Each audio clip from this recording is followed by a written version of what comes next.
Welcome to the video presentation for Chapter 9 of CJC 390, Impression Evidence. We'll talk about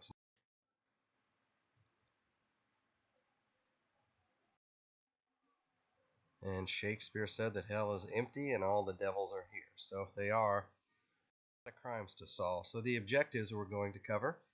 And we're going to talk about what impression evidence is, based upon, list and explore the two types of impression evidence, or the marks caused by tools, imperfections, shoe print collection, shoe print examination, three types of shoe prints, four impression casting materials that are used, four shoe prints that are collected for comparison, characteristics of tires and determinations that can be made from multiple tire impressions. We'll briefly talk about bite marks and the three types of tool marks. We'll also talk about the use of comparison microscopes. Impression evidence is exactly how it sounds. Something makes an impression in something else, and we collect that for purposes of comparing the two together. So the thing that really makes it run for us and work is minute imperfections that allow comparability. So if you have two screwdrivers, for example, that are exactly alike, that is not helpful to us. There has to be some sort of imperfection in both that make them unique. So there's two different types of marks that are caused that are impressions, including compression marks, something just merely being pushed into something else, and a scraping or a striated mark, so something drug across another surface leaving a mark. Different types of compressions, so we're talking about compressions as opposed to scraping. Or shoes, tires, bite marks are a little bit of both, but really a compression. Fabric, hammers, screwdrivers, you can imagine a screwdriver can be scraped too, so some of these things could be either one based upon the instrument. And breech marks on shell casings. When we talk about firearms, we'll talk about that. There's many more too. Scraping marks, on the other hand, examples of that include fired bullets because they scrape along a barrel. We'll get to that in the firearms section. Bolt cutters because they don't completely compress. Wrenches that slip on doorknobs. Axes obviously make an impact, but they drive through, so they scrape. Talked about screwdrivers and the fact that teeth marks can be, as opposed to bite marks, can be a scraping mark too, like if you bite through an apple. Now, imperfections that we rely upon to make these unique elements that we can compare are based upon two different things. Use, so if you use a screwdriver, going back to that example, you can imagine over time it may develop some sort of imperfection. And manufacture, so perhaps during the manufacturing process something occurred to cause an imperfection. Comparative examination between the mark that was left and the tool, and you can see an image here from a comparison microscope that we'll look at later, match the two together. So let's talk specifically about shoe prints, which for the most part are compression. They can help link someone to a scene, or at least link their shoe. So that's the important thing to remember. We have to tie that shoe to an individual. They can confirm or deny an alibi. They can show you points of entry and exit, so how they got into a scene. So you may be able to tie that shoe to the scene and to a suspect and see where they traversed through the scene, both coming in and going out, and wherever they walked throughout the scene. Shoe impressions, by the way, sometimes also have additional trace evidence in the impression, and they can link different crimes together. So obviously if you have a shoe that was worn by a serial killer at different scenes, that may link different crimes together. And also if you have four different types of shoe prints, 2 shoes per person, it'll tell you that you have 2 different offenders, so you can see the number of offenders based on different types of shoe prints. Shoe or footprints or shoe prints, they're both made in a cast or arched form. So when you cast them, you'll see that they tend to be deeper at certain elements of the print. So if you observe how you or someone else walks, you'll notice that they tend to put their heel down first, that heel typically digs in deeper than the arch, and also the toes tend to dig deeper too. So the deepest part of the impression tends to be the heels and the toes. You can kind of see it in an animation. Obviously, this would be confusing shoe prints left at a scene. During the course of the investigation, you can also do things like determine size, and often you'll find the print is slightly off from the size based upon the fact that when the foot compresses, it's usually not a perfect compression. There's usually someone either running or walking, so there is a degree of slippage, but you can determine the size. And as we talked about the FBI's massive databases, they also have a footwear database where they can look at prints and determine what the brand was. They can also determine individual characteristics. So shoes in particular, if you think about the fact that we walk upon rough surfaces, over time they tend to develop these imperfections, and we can locate imperfections in the prints and compare them to imperfections that we see on the shoe, and we can make a match, an individualized match. Elimination prints are just like elimination fingerprints. So if the homeowner has shoes, you might look at the shoes that they typically wear in the house and take impressions of those, so that you know that the shoes you're looking at, that you collected the shoe prints, are from the owner. This should sound somewhat familiar because it relates to fingerprints, and the same goes for shoe prints or footprints for that matter. Patent prints or dust prints, plastic impression prints, and latent prints that you have to develop that are not visible to the naked eye.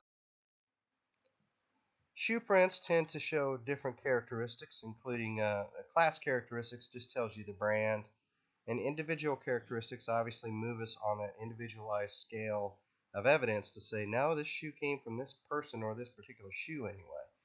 If you look at the bottom of your shoes that you've had for quite some time, you can see wear patterns. We all walk in slightly different ways, and runners pay quite a bit of attention to this because they have overpronators and underpronators, and all that basically means is they tend to wear the inside or the outside of their shoe sole out more than the other. And some people are almost perfectly equal too. Uh, Also, inside the shoe, sometimes you can see impressions from the heels and the balls of the feet as well. The surfaces that people walk on make a difference too. So construction workers who wear boots at a construction site tend to have soles that are very damaged from work. So you're looking for in the impression, again, any individual characteristics. So you can see in this slide, they show little red lines or arrows that point to individual characteristics in the impression or the print, and the actual shoe where they took a print from the shoe. So one's at the scene and one's in the lab, but they still match. So this is just like fingerprints. If you don't feel like you have enough detail to determine individual characteristics, you still should collect it, because again, the lab can do miraculous things that you can't see at the scene. Shoe print collection and preservation. Obviously, when you're talking about shoe prints, there's a high potential for them to be disturbed because we typically walk through crime scenes in order to collect evidence. So it's important to cordon off the area, cover any prints that you observe with a box, and on floors, especially tiled floors or hard surface floors like concrete, use that oblique lighting to see if you can see any dust prints. Three different methods: photography, which of course works with just about everything, casting, and lifting. And you can see this individual here is casting. I think we have some more that show this method. Photography, obviously, if you use different types of lighting like oblique lighting, and sometimes investigators will also use different colors of lighting. You can see in that top picture they have used oblique lighting, and it really makes that print tend to pop.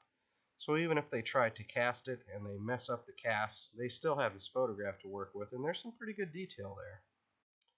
Patent prints, you can photograph those because they're visible to the eye, and you can also lift those later too.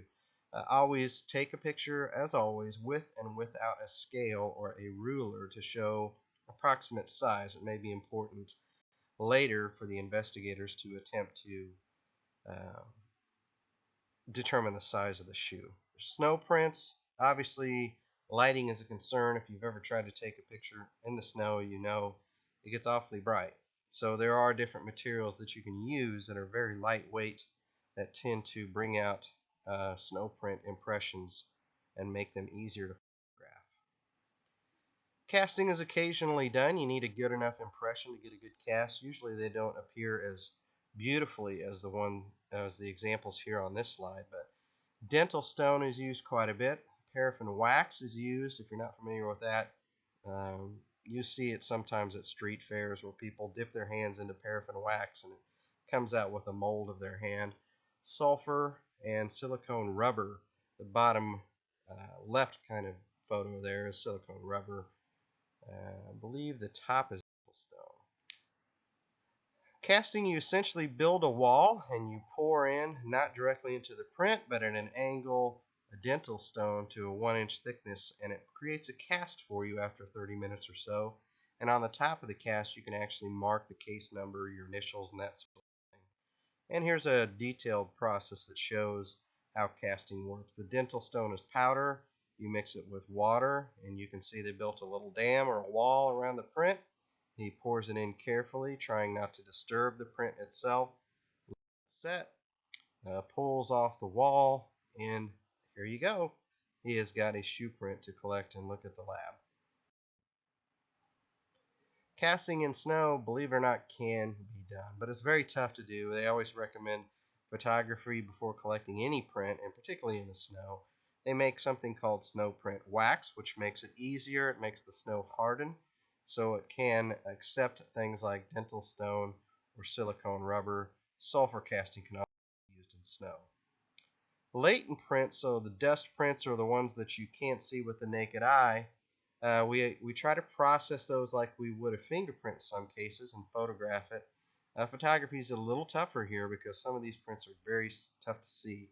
There's special filters that we can use that rely upon either gel or static electricity or photographic paper that can lift an impression. So the bottom left shows a lift and the bottom right shows a static electricity filter that you can use to lift these shoe prints. So if you have a shoe print, you need a comparison print often if you get that shoe in custody, so to speak. So you find a shoe at a suspect's house, you have to make prints of that shoe so the lab can compare it. And we do this by having them give us 4 different prints on large sheets of paper. We actually ink a pad, ink the shoe, just like you would a fingerprint, and they do it normal standing, standing with pressure to the outside, standing with pressure to the inside, and then we'll have an individual walk a few steps across some butcher paper to get a print that could include some of the slipping motion that you normally get from walking. And that gives us several different potential stances that the suspect may have used at the scene for comparison. Again, the prints or the impressions may be somewhat different size because of the slippage and the compound that it was left in. Shoes themselves, also the insides, as we talked about, could contain characteristics of the wearer's foot. Moving on, let's go to tire impressions. Not a whole lot different than shoe impressions in many different regards. Plastic, patent, and latent, they all exist as far as tires go. We're typically used to seeing impressions, so you'd consider those to be plastic prints where they drove through mud or snow or dirt. But at times you might see patent prints left from contaminated tires with some sort of oil or something on them. Latent prints are a little bit tougher to work with as far as tires are concerned. You don't have to remember all of this, but the tire prints or tires have many characteristics about them that make them unique. And if you've ever bought tires, you've seen all the different options that are available to you. And believe it or not, the FBI has a database that shows you the class characteristics of tires. So you can determine what brand, is it a Bridgestone or a Firestone. Individual characteristics come from damage, so you hope that you have some sort of unique damage on a tire where you can make that match. That's a little tough to do. The tire size can be determined in some cases. Tread design, the manufacturer, turning radius, and basically that means if you have a good tight circle, you can exclude some cars from having made that circle because certain models of cars, like Cadillac, cannot make as tight a turn radius circle as a small Nissan. If you have two or more different types of tires on one vehicle, that actually helps us out on the individual characteristics of a piece of evidence, because if you prove that you have three tire impressions at the scene, two of them are Goodyears and one of them is a Bridgestone, and they're on the same car, you know that you have to find a car with those different types of brands. These are things you don't really have to remember, but they're kind of interesting to look at. You can see the different characteristics of tires, and these are all based upon noise treatments, weather treatments, so certain different size of lugs and such may help with snow traction. And there's ribs and sipes and grooves. They all serve a purpose for noise and weather and that sort of thing in the tires that you buy in speed. Wear bars sometimes show up in prints that we see, and they're just bars of rubber within the grooves scattered at points around the tire, and they can tell the uh, tire shops whether or not that tire needs to be replaced. If those wear bars are showing, you know it's about time. Lugs create the noise treatment differences. Again, nothing you have to really remember as far as the tire characteristics, but just know that different characteristics to them. So this might be something you'd want to remember, though. Cars obviously have different track widths or stances, and what that basically means is a difference from the passenger side tire to the driver's side tire. So if you look around at cars, you can see this, that certain cars have a very small track width, and certain cars, like a Lamborghini, has a very huge track width, a very wide stance. The wheelbase is the distance from the front tire to the back tire, and longer wheelbase cars are more luxury cars or highway cars. Shorter wheelbase are smaller economy cars. And we talked about the turning radius a little bit. You can see a big truck here would have a huge one, but smaller Volkswagen would have a small radius. Defects can be caused by wear, or they can be caused by imperfection, caused by damage at some point. Perhaps there's a nail in a tire, and that may show up in your impression. That'd be great. Uh, and again, more than one track may be present at a scene. If it's a scene that's traversed a lot, there may be a ton of tracks, and it's going to be tough to do a match there. Photography can be done, two-dimensional photography, entire print recovery. Obviously, detail may be scarce with this type of evidence. If you have a real nice impression, pardon me, like you see here, that's good for a cast. So softer surfaces, dirt, may reveal enough for a cast, and we do it exactly like we did with the shoe prints, although you'd want to get a good length of distance here, because the imperfection that you need may be at one point in the tire, and you have to make sure you get that. So if you think about how far a tire has to roll before it goes all the way around, you have to get that long of an impression with the dental stone if possible. So matching, if we get that tire back to the lab, or the car back to the crime lab, we actually again use butcher paper, and we roll those tires again all the way around, so we have an inked impression for the entire tire from one point all the way around to the same point again. So because we don't know where that imperfection could be on that particular tire. Moving on from tires to fabric. So clothing pressed against a smooth surface may create what we call a fabric mark. Fabric doesn't tell us a whole lot. It's going to be tough just through a mark to tell something like brand, or whether it's synthetic or animal, but individual identification may be possible if there's some unique mark on the fabric, for example, a rip or a tear or something like that. Tooth and bite marks could be either compression or scraping, because if you think about it, someone who's getting bit usually doesn't sit still. So it's not necessarily going to be a compression mark. It could be a scrape because they're moving to avoid the bite. Marks usually come from the front teeth in a bite mark, so you typically don't see the back teeth the molars is almost always the front that you see represented. Individual identification is actually a little bit tougher than a lot of people think when it comes to bite marks, but the more unique the individual's teeth, the more you move from that scale of class to individualized evidence. The width of the teeth, the distance, whether or not the teeth are a little jagged or crooked, uh, so that can play a role, and you can see how they're using a rule here in this bite mark to photograph. The duck attacked by a couple of dogs, and the duck refused medical treatment. Very interesting. Bite marks aren't always in skin. Sometimes we find them in something like an apple that the suspect left at the scene. Boy, we're awful lucky if we get something like that, but it does happen, and we can, in those cases, use methods such as formalin to preserve that bite mark for perpetuity, hopefully. Photography is one of the primary ways that we see bite mark evidence collected. Casting is done in extreme cases, but casting is more done with the individual, him or herself, to collect a comparison, a known comparison. Now, human skin, if we're going to try to cast it, and again, that's very difficult to do. It's very important to not only photograph it, as what I always urge, always photograph before we try to collect, but swab it, because there could be DNA and saliva left in the wound or on the skin.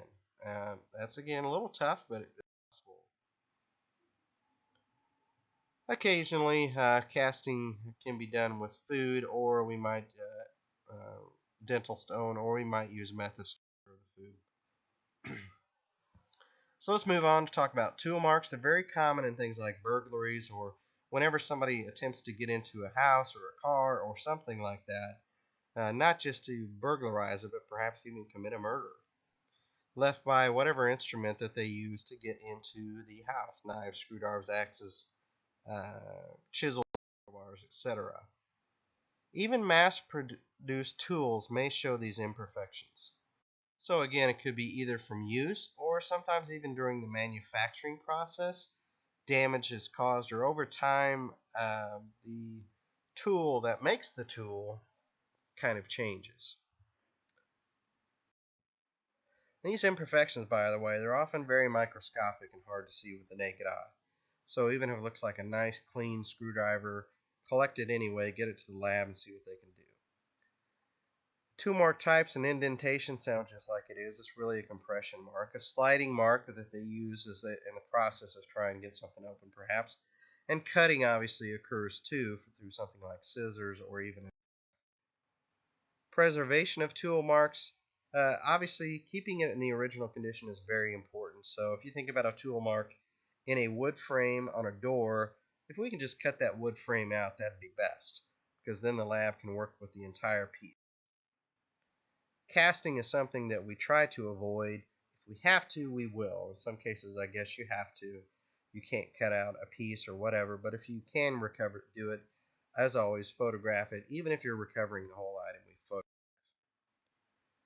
Tool mark comparison is done with this nice fancy instrument, a comparison microscope. We never, and you see this sometimes in silly movies, where they take a screwdriver and they see if it matches an impression. So what you're essentially doing there is you're making it match. And you might even put your own microscopic indentations and assure the match.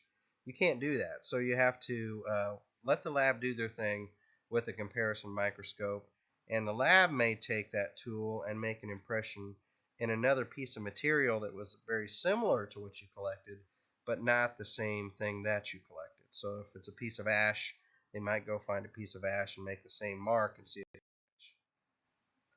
Now remember too that trace evidence may be found on tools themselves. So during the course of a burglary attempt, you find a crowbar, there could be paint evidence, and we talked about how we can make some matches with paint.